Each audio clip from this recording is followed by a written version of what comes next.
ஒரு excel file, PDF file, word document இதெல்லாம் நீங்க இணைக்கணும்னு நினைக்கிறீங்க. உங்களோட முதலாளி ஈஸியா அவங்க பார்க்குறதுக்கு இணைக்கணும்னு நினைக்கிறீங்க. அந்த மாதிரியா இணைக்கிறதுக்கு இன்சர்ட் டேப் போய்க்குங்க. இன்சர்ட் டேப்ல பார்த்தீங்கன்னா, இங்க பாருங்க டெக்ஸ்ட்ன்னு இருக்கும். டெக்ஸ்ட் போய்க்குங்க. அது டெக்ஸ்ட் வர உடனே ஆப்ஜெக்ட்ன்னு இருக்கும். அந்த ஆப்ஜெக்ட்ட ஓப்பன் பண்ணிக்க. ஆப்ஜெக்ட் ஓப்பன் உடனே இந்த மாரி உங்களுக்கு காமிக்கும். இதுல பார்த்தீங்கன்னா, கிரியேட் ஃப்ரம் த ஃபைல் அதுல போய்க்குங்க. போய்க்கிட்டு இங்க பாருங்க ப்ரௌசர்ன்னு வரும். ப்ரௌசர நீங்க ஓப்பன் பண்ணினாவே, உங்களோட டெஸ்க்டாப்ல உள்ள நீங்க எங்க டாக்குமெண்ட் வச்சிருக்கீங்களோ, அங்க போய் ஃபைண்ட் பண்ணுங்க. ஃபைண்ட் பண்ணி உதாரணத்துக்கு நான் ஒரு பிடிஎஃப் வச்சிருக்கேன். இதையே நான் ஓப்பன் பண்ணிக்கிறேன்.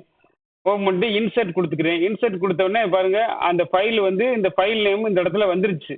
ஓகேங்களா? உங்களுக்கு தெரியுங்களா? ஃபைல் நேம் வந்துருச்சு. இப்போ நான் டிஸ்ப்ளே ஐகான்ல நான் பிரஸ் பண்ணிக்கிறேன். ஸோ இந்த மாரியா உங்களுக்கு பிடிஎஃப்பா உங்களுக்கு காமிக்கும். இப்போ நான் அத ஓகே குடுத்துக்கிறேன். ஓகே குடுத்த உடனே உங்களுக்கு இந்த மாரியா உங்களுக்கு கிடைச்சிரும்.